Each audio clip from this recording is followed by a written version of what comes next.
Smart city ಶಿವಮೊಗ್ಗದ ಅವೈಜ್ಞಾನಿಕ ಕಾಮಗಾರಿಗಳು ಹೇಗೆಲ್ಲ ಜನರಿಗೆ ತೊಂದರೆಯನ್ನು ಉಂಟು ಮಾಡ್ತಿದೆ ಅನ್ನೋದಕ್ಕೆ ಇಲ್ಲೊಂದು ನಿದರ್ಶನ ಇದೆ. ಕಳೆದ ರಾತ್ರಿ ಸುರಿದ ಒಂದು ಜಡಿ ಮಳೆ ಇಡೀ ಶಿವಮೊಗ್ಗದ ಕೆಲವು ಭಾಗಗಳ ತಗ್ಗು ಪ್ರದೇಶಗಳಲ್ಲಿ ಮನೆಗಳಿಗೆ ನೀರು ನುಗ್ಗುವಂಥ ಪರಿಸ್ಥಿತಿ ನಿರ್ಮಾಣ ಆಗಿದೆ. ನಾನೀಗ ಶರಾವತಿ ನಗರದ ಬಿ ಬ್ಲಾಕ್ನ 2ನೇ ಕ್ರಾಸ್ ಬಳಿ ನಿಂತಿದ್ದೀನಿ. ಇಲ್ಲೊಂದು ರಾಜಕಾಲುವೆ ಹಾದು ಹೋಗ್ತಾ ಇದೆ. ಈ ರಾಜಕಾಲುವೆ ಹಾದು ಹೋಗಿರತಕ್ಕಂಥದ್ದು ನೀವು ನೋಡ್ತಾ ಇದ್ದೀರಿ. ಈ ಹಾದು ಹೋಗ್ತಕ್ಕಂಥ ರಾಜಕಾಲುವೆ ಸೃಷ್ಟಿ ಮಾಡಿರ್ತಕ್ಕಂಥ ಸಮಸ್ಯೆಗಳನ್ನು ನೀವು ನೋಡಿದರೆ ಬಹಳಷ್ಟು ಬೇಸರವನ್ನು ಉಂಟು ಮಾಡುವಂಥ ಸಮಸ್ಯೆಗಳಿದೆ. 2 ಕಡೆಯಿಂದನೂ ಚರಂಡಿಗಳು, ಏನು ಮನೆಗಳಿಗೆ ಹಾದು ಹೋಗುವ ಚರಂಡಿಗಳನ್ನು ಈ ರೀತಿ ಓಪನ್ ಮಾಡಿದರೆ ರಾಜಕಾಲುವೆ ಮೇಲ್ಭಾಗದಲ್ಲಿದೆ, ಚರಂಡಿಗಳು ಕೆಳಭಾಗದಲ್ಲಿದೆ. ರಾಜಕಾಲುವೆಗೆ ಬರ್ತಕ್ಕಂಥ ನೀರು ಇಲ್ಲೇನಾದರೂ ಬ್ಲಾಕ್ ಆದರೆ ಈ ಚರಂಡಿಗಳ ಮೂಲಕನೇ ಮನೆಗಳಿಗೆ ನುಗ್ಗುವಂಥ ಪರಿಸ್ಥಿತಿ. ನಿನ್ನೆ ರಾತ್ರಿ ಕೂಡ, ಕಳೆದ ರಾತ್ರಿ 1 ಗಂಟೆ, ಮಧ್ಯರಾತ್ರಿ 1 ಗಂಟೆ ಸಮಯದಲ್ಲಿ ಸುರಿದಿರ್ತಕ್ಕಂಥ ಜಡಿ ಮಳೆ ಇದೇ ಚರಂಡಿಗಳ ಮೂಲಕ ಮುಂದ್ಗಡೆ ಮನೆಗಳಲ್ಲಿ ಏನು ಹೈಟ್ ಆಗಿ ಮಾಡ್ಕೊಂಡಿದ್ದಾರೆ, ಎತ್ತರದವಾಗಿ ಕಟ್ಕೊಂಡಿದ್ದಾರೆ ಕಾಂಪೌಂಡ್ಗಳನ್ನು, ಇಲ್ಲಿ ಏನು ಸಮಸ್ಯೆ ಆಗಿಲ್ಲ. ಆದರೆ ನೀರು ಈ ರಸ್ತೆಯಲ್ಲೆಲ್ಲ ತುಂಬಿ ಈ ಚರಂಡಿಗಳ ಮೂಲಕ ಸೀದಾ ಈ ಮನೆಯ ಭಾಗದಲ್ಲಿ, ಒಳಗಡೆ ಭಾಗದಲ್ಲಿ ಕರ್ಕೊಂಡು ಹೋಗ್ತಾ ಇದ್ದೀನಿ. ಇಲ್ಲಿ ನೋಡಬಹುದು ಈ ಮನೆಯ ಮೇಲ್ಭಾಗದಲ್ಲಿ ಏನಿದೆ ಓಣಿ ಭಾಗ, ಇದು ಹೈಟ್ ಆಗಿದೆ. ಈ ಹೈಟ್ ಆಗಿರ್ತಕ್ಕಂಥ ಪ್ರದೇಶದಲ್ಲಿ ಏನಿಲ್ಲ. ಇಲ್ಲಿಂದ ನೆಕ್ಸ್ಟ್ ತಗ್ಗಿನ ಪ್ರದೇಶ ಇಲ್ಲಿ ಬರುತ್ತೆ. ತಗ್ಗಿನ ಪ್ರದೇಶದಲ್ಲಿ ಇಂದ್ರೆ ಈ ಮನೆಯನ್ನು ಕಟ್ಕೊಂಡಿದ್ದಾರೆ. ಈ ಮನೆಯನ್ನು ಕಟ್ಕೊಂಡಿರ್ತಕ್ಕಂಥ ಈ ಜಾಗದಲ್ಲಿ ನೀರು ಸಂಪೂರ್ಣವಾಗಿ ನೀರು ನುಗ್ಗಿರ್ತಕ್ಕಂಥದ್ದು ಕಾಣ್ತಾ ಇದೆ. ಇಲ್ಲಿ ನೀರು ನುಗ್ಗಿರತಕ್ಕಂಥದ್ದು ಹೇಗೆ ಅಂದರೆ, ಈ ಮನೆ ನೋಡಿ ತುಂಬ ಕೆಳಭಾಗದಲ್ಲಿದೆ. ಕೆಳಭಾಗದಲ್ಲಿರ್ತಕ್ಕಂಥ ಈ ಮನೆಗೆ ಸೀದವಾಗಿ ನುಗ್ಗಿದೆ. ರಾಮಣ್ಣ ಮತ್ತು ಗೌರಮ್ಮ ಎಂಬುವರ ಮನೆ. ಇಲ್ಲಿ ನೀವು ಒಳಗಡೆ ಭಾಗದಲ್ಲಿ ಈ ಮನೆಯೊಳಗೆ ಅವ್ರು ಮಲ್ಕೊಂಡಿದ್ದಾಗ ದಿಢೀರಾಗಿ ರಾತ್ರಿ ಮನೆಯೊಳಗೆ ನೀರು ನುಗ್ಗುತ್ತೆ. ನೀರು ನುಗ್ಗಿದ್ದ ಸಂದರ್ಭದಲ್ಲಿ ಮನೆಯಲ್ಲಿರ್ತಕ್ಕಂಥ ಮಂಚದ ಮೇಲೆ ನುಗ್ಗಿದೆ. ಮನೆಯಲ್ಲಿ ಶೇಖರಣೆ ಮಾಡಿರ್ತಕ್ಕಂಥ 1.5 ಕ್ವಿಂಟಲ್ ಅಕ್ಕಿ ಹೋಗಿದೆ. ಟಿವಿಗಳು ಹಾಳಾಗಿದೆ, ಫ್ರಿಡ್ಜ್ ಹಾಳಾಗಿದೆ, ಚೇರ್ಗಳೆಲ್ಲ ನುಗ್ಗಿದೆ. ಮನೆಯಲ್ಲಿ ಏನೂ ಕೂಡ ಅವರು ಸಂಪೂರ್ಣವಾಗಿ ಮನೆಯಲ್ಲಿ ಈ ರೀತಿ ಒಂದು ಪರಿಸ್ಥಿತಿ ಬರುತ್ತೆ ಅಂತ ಹೇಳಿ ಕಳೆದ ಎಷ್ಟೋ ವರ್ಷಗಳಿಂದ ಈ ಮನೆಯಲ್ಲಿ ಜೀವನ ಮಾಡ್ಕೊಂಡಿದ್ರು. ಆದರೂ ಕೂಡ ಇಂಥದ್ದೊಂದು ಆಗಿರಲಿಲ್ಲ. ಯಾವಾಗ ಅವೈಜ್ಞಾನಿಕ ರಾಜಕಾಲುವೆಗಳ ನಿರ್ಮಾಣ ಆಗಿದೆ ಆ ಸಂದರ್ಭದಲ್ಲಿ ಆಗಿರ್ತಕ್ಕಂಥ ಅನಾಹುತದಿಂದ ಈ ರೀತಿ ಮನೆಯೊಳಗೆ ನೀರು ನುಗ್ಗಿ ರಾತ್ರಿ ಅವರು ಕರೆಂಟ್ ಆಫ್ ಮಾಡ್ಕೊಳ್ಳಿಲ್ಲ ಅಂತ ಹೇಳಿದರೆ, ಈಗ ನೀವು ಇಲ್ಲಿ ಈ ಕಡೆ ಎಡಭಾಗದಲ್ಲಿ ನೋಡ್ಬೋದು ಕರೆಂಟಿನ ಇದಿರ್ತಕ್ಕಂಥದ್ದು. ಮೇನ್ ಸ್ವಿಚ್ ಬೋರ್ಡ್ ಕೂಡ ಇಲ್ಲೇ ಕಂಡು ಬರುತ್ತೆ. ಮತ್ತು ಇಲ್ಲೊಂದು ಬಾವಿ ಕೂಡ ಇರ್ತಕ್ಕಂಥದ್ದು.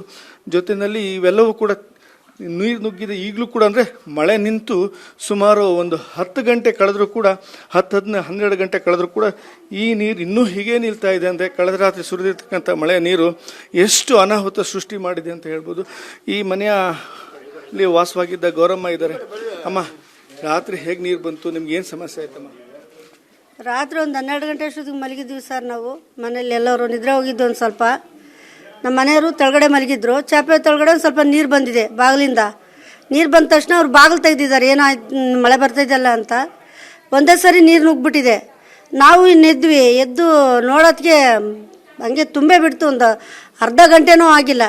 ನಾವು ಏನು ತೊಗೋಬೇಕು, ಏನು ಮಾಡಬೇಕು ಅಂತ ಒಂದೂ ಗೊತ್ತಾಗ್ತಾ ಇಲ್ಲ ನಮಗೆ. ನೀರು ಬಂದ್ಬಿಡ್ತು, ಸೊಂಟದ ಮೇಲೆಲ್ಲ ಬಂದುಬಿಡ್ತು. ಹಂಗೆ ನಿಂತ್ಕೊಂಡಿದ್ವಿ ನೀರ ಹತ್ರ. ಆಮೇಲೆ ಯಾರೋ ಒಬ್ರು ಕರೆಂಟ್ ಇದೆ ಬರ್ರಿ ಅನ್ನೋದಕ್ಕೆ ನಾವು ಒಂಚೂರು ಹೊರಗೆ ಬಂದ್ವಿ. ಹೊರಗೆ ಬಂದ ತಕ್ಷಣ ಎಲ್ಲ ಹಾಳಾಗಿ ಎಲ್ಲ ನಷ್ಟ ಆಗಿ ಹೋಗಿದೆ. ಏನೇನೂ ಉಳಿದಿಲ್ಲ. ನಾವು ಬದುಕಿರೋದೇ ಹೆಚ್ಚು ಏನೋ ದೇವ್ರ ಪುಣ್ಯ ಅನಿಸ್ಬಿಟ್ಟೈತಿ. ನಾವು ಎತ್ಕೊಳಕ್ಕೂ ಏನೂ ಇಲ್ಲ, ಮಾಡ್ಕೊಳಕ್ಕೂ ಏನಿಲ್ಲ. ಇರೋ ಮನೆ ಬಿದ್ದೋಗಿದ್ದಕ್ಕೆ ಈ ವರ್ಷ ಮನೆ ಇಲ್ಲಿ ಬಾಡಿಗೆ ಬಂದ್ವಿ. ಈ ಥರ ನೀರು ಬರ್ತೈತೆ ಅಂತ ನಮ್ಗೆ ಗೊತ್ತೂ ಆಗಿಲ್ಲ. ಈ ಥರ ಸಮಸ್ಯೆ ಆಗಿದೆ ನಮಗೆ.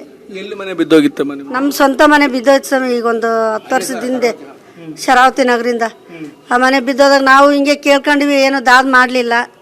ಇರಲಿ ಬಿಡು ಅಂತೇಳಿ ಇನ್ನು ಹಂಗೂ ಹಿಂಗೋ ದುಡ್ಕೊತ ಅದು ಮಾಡ್ಕೊತ ಆ ಮನೇಲಿ ಈ ಮನೆ ವಾಸ ಮಾಡಿ ಬಂದ್ವಿ. ಈ ಮನೆಗೂ ಬಂದ್ವಿ. ಬಂದ ತಕ್ಷಣ ಈ ಥರ ಈಗ ಹಿಂಗಾಗಿದೆ. ನಿನ್ನೆ ಏನು ಮಾಡಬೇಕು ಅಂತ ಒಂದೂ ಗೊತ್ತಾಗ್ತಾ ಇಲ್ಲ. ನಾನು ಕೇಳ್ಕೊಳೋದಿಷ್ಟೇ, ನಮ್ಮ ಮನೇಲಿ ದುಡಿಯೋಂಥವ್ರು ಯಾರು ಇಲ್ಲ. ಹೆಣ್ಮಕ್ಳು ಮದುವೆ ಮಾಡಿದ್ದೀನಿ, ಇನ್ನೂ 2 ಮದುವೆ ಆಗೋರು ಇದ್ದಾರೆ. ನನಗೂ ದುಡಿಯೋಕ್ಕೆ ಕೈಲಾಗಲ್ಲ. ಈಗ ಪದೇ 4-5 ಸರಿ ಹಿಂಗೆ ಹೊಡ್ತಾ ಬಿದ್ದಿದೆ. ಈ ಸರಿ ಮಾತ್ರ ಎಲ್ಲ ಹಿಂಗೆ ಈ ಥರ ಆಗಿದೆ. ಮನ್ಸಿಗೆ ಬೇಜಾರಾಗಿದೆ. ಯಾರಿಗೂ ಹೇಳ್ಕೊಳ್ಳೋ ಅಂಥ ಪರಿಸ್ಥಿತಿಯಲ್ಲೂ ಇಲ್ಲ. ನಾನು ರಾತ್ರಿ ಎಲ್ಲ ನಿದ್ದೆ ಇಲ್ಲ, ಏನಿಲ್ಲ. ನೆನೆಸ್ಕೊಂಡು 1 ರೂಪಾಯಿ ಜೋಡಿಸಿ ಒಂದೊಂದು ವಸ್ತು ತಗೊಂಡಿದ್ದೀನಿ. ಎಲ್ಲ ಹಾಳಾಗಿ ಹೋಗಿದೆ. ನನಗೆ ಹೇಳೋಕೆ ಹುಡುಕೂ ಆಗ್ತಿಲ್ಲ. ಇಷ್ಟೆಲ್ಲ ನನಗೆ ನಷ್ಟ ಆಗಿದೆ. ಇದಕ್ಕೇನು ಪರಿಹಾರ? ನೀವೇ ಏನಾರು ಒಂದು ದಾರಿ ಮಾಡಬೇಕು ಅಂತ ಕೇಳ್ತಿದ್ದೀನಿ ನಾನು. ಬೆಳಗಿಂದ ಈಗ ತಿಂಡಿ ಮಾಡ್ಕೊಂಡ್ರ? ಏನಾರು? ಇಲ್ಲ ಸರ್, ಏನು ತಿಂದಿಲ್ಲ. ಏನು ತಿನ್ನಕ್ಕೆ ಮನಸ್ಸು ಬರತ್ತೆ ಹೇಳ್ರಿ? ಸಣ್ಣ ಮಕ್ಕಳನ್ನ ಇಟ್ಕೊಂಡು ಹಂಗೆ ಹಿಂಗೆ ಜೀವನ ಮಾಡಿದವಳು. ತುಂಬ ಹೊಟ್ಟೆ ಉರಿಯತ್ತೆ ನನಗೆ. ಯಾರು ತ ಕೇಳ್ಕೊಳ್ಳಿ? ಯಾರು ಇಲ್ಲಿ ಹೇಳ್ಕೊಡೋಂಥ ಪರಿಸ್ಥಿತಿನೂ ಇಲ್ಲ. ಅದಕ್ಕೆ ಸುಮ್ಮನೆ ಇದ್ದೀನಿ ನಾನು. ಅಧಿಕಾರಿಗಳು ಯಾರು ಬಂದು ಮಾತಾಡ್ಸಿದ್ರ? ಅವ್ರು ಯಾರೋ ಒಬ್ರು ಸರ್ ಬಂದಿದ್ರು, ಧೈರ್ಯ ತಗೊಳ್ಮ ಅಳ್ಬೇಡ ನಾವು ಇದ್ದೀವಿ ಅಂತ ಹೇಳಿದ್ರು ಬೆಳಗ್ಗೆ. ಅವ್ರು ಯಾರು ಅಂತ ಗೊತ್ತಿಲ್ಲ, ಒಟ್ಟು ಹಿಂಗೆ ಹೇಳಿದ್ರು. ಅದಕ್ಕೆ ನಾನು ಸ್ವಲ್ಪ ಸಮಾಧಾನವಾಗಿದ್ದೀನಿ. ಈ ಥರ ಆಗಿದೆ, ನೀರೆಲ್ಲ ಹಾಕಿದ್ವಿ, ಎಲ್ಲ ಮಾಡಿದ್ವಿ, ಎಲ್ಲ ತೆಗೆದ್ವಿ, ಆದ್ರೂ ಅದು ಸರಿ ಹೋಗ್ತಾ ಇಲ್ಲ. ನಾವು ಲೋನಲ್ಲಿ ಒಂದು ಸ್ವಲ್ಪ ದುಡ್ಡು ಸಾಲ ಪಾಲ ಮಾಡ್ಕೊಂಡಿದ್ವಿ, ಅದಕ್ಕೂ ಇದಕ್ಕೂ ಎಲ್ಲ ಐಟಮ್ಗಳಿಗೆ. ಇನ್ನು ಮನೆಯವರೊಬ್ಬರೇ ದುಡಿಯೋಕ್ಕೆ ಹೋಗೋದು. ನನಗೂ ಹುಷಾರಿಲ್ಲ, ಸ್ವಲ್ಪ ಆಪ್ರೇಷನ್ ಆದಾಗಿಂದ ಮನೇಲಿ ಇದ್ದೀನಿ. 4-5 ವರ್ಷ ಆಯಿತು ಗರ್ಭಕೋಶ ಆಪ್ರೇಷನ್ ಮಾಡಿಸ್ಕೊಂಡು. ಇಲ್ಲಿ ಹಿಂಗೆ ಇಂಥ ಪರಿಸ್ಥಿತಿ ಬಂದಿದೆ ನನಗೆ. ಅದಕ್ಕೆ ಏನು ಮಾಡಬೇಕು, ಏನಿಲ್ಲ, ಯಾರ ತಕ್ಕ ಕೇಳ್ಕೋಬೇಕು ಅನ್ನೋದೊಂದು ತಲೆಯಲ್ಲಿ ರಾತ್ರಿ ಎಲ್ಲ ನಿದ್ದೆ ಇಲ್ಲದೆ ಏನಿಲ್ಲದೆ ಅಲ್ಲಿ ಹೋಗಿ ಒಂದು ಸ್ವಲ್ಪ ನಮ್ಮವ್ರ ಮನೇಲಿ ಬಟ್ಟೆ ಗಿಟ್ಟೆ ಚೇಂಜ್ ಮಾಡಿಕೊಂಡು ಬೆಳಗ್ಗೆ ಇಲ್ಲಿ ಬಂದ್ವಿ. 4 ಗಂಟೆಗೆ ಹೋಗಿದ್ವು, 3:30-4 ಗಂಟೆ ಆಗಿತ್ತು.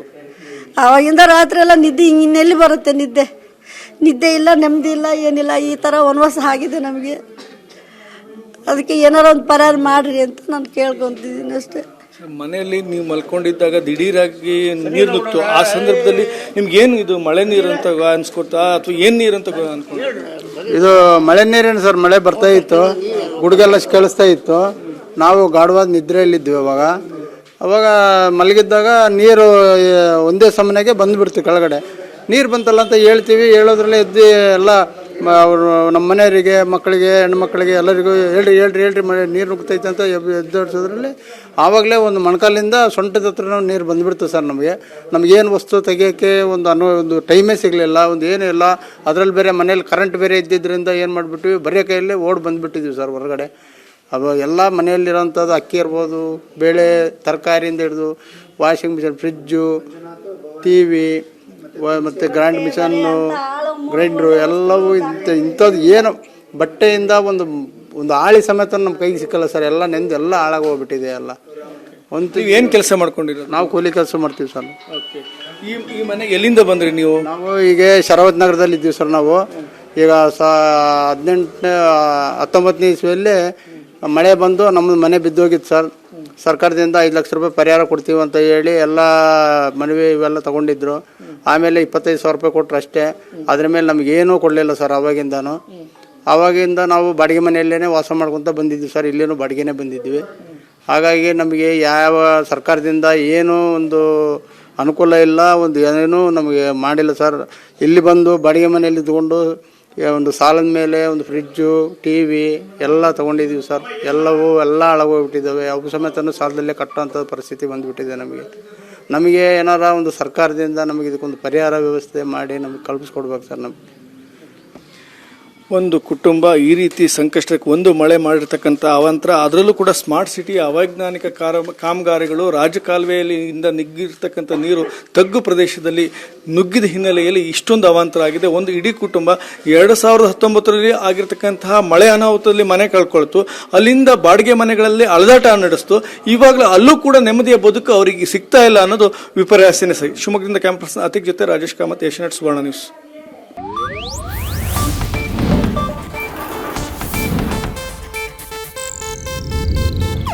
ಇದು ಏಷ್ಯಾನೆಟ್ ನ್ಯೂಸ್ ನೆಟ್ವರ್ಕ್ ಪ್ರಸ್ತುತಿ.